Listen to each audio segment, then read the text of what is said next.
petit pouce, plus deux petits pouces, plus un petit doigt, plus deux petites fesses, plus deux petites fesses qui dansent, ça suffit pour être heureux. Le Kaizen est une philosophie, un état d'esprit, mais aussi une boîte à outils et une démarche qui utilise justement ces outils-là pour améliorer la qualité et la productivité des personnes et des organisations en éliminant les différentes formes de gaspillage.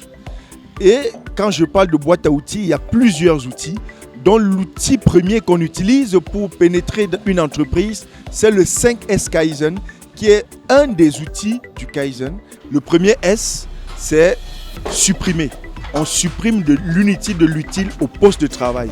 On ne garde au poste de travail que ce qui est utile pour le travail. Le deuxième S, c'est situer.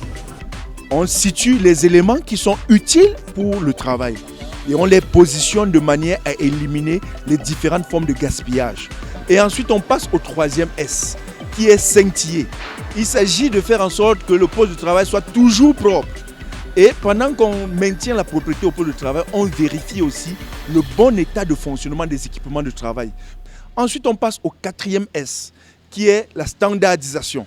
Il s'agit ici de faire en sorte que les trois premiers S qu'on a appliqués se maintiennent et s'améliorent. Mais également, il s'agit de faire en sorte que ce qui a été bien fait dans un service soit également dupliqué dans un autre service, dans un autre bureau, dans un autre magasin, de manière à ce que ça devienne un standard. Et également, il s'agit de mettre en place toutes les procédures, les fiches de poste, les affiches, les notes de service qui permettent au personnel de s'adapter et de standardiser donc ces bonnes pratiques. Et quand c'est fait, on passe au cinquième S qui est le suivi, qui consiste à suivre les règles, à contrôler, à suivre, à former, à sensibiliser, à encourager, à motiver.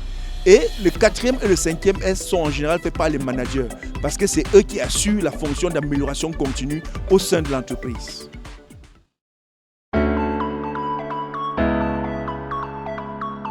Mon bureau a vraiment changé, ça a beaucoup changé. Il y a maintenant de l'espace, les classements sont faits normalement. Donc maintenant, si je ne peux plus me perdre dans le rangement des documents, tout le monde apprécie, tout le monde est content. Le Kaizen, ça se pratique à l'entreprise et aussi à la maison. Certainement, il va falloir continuer.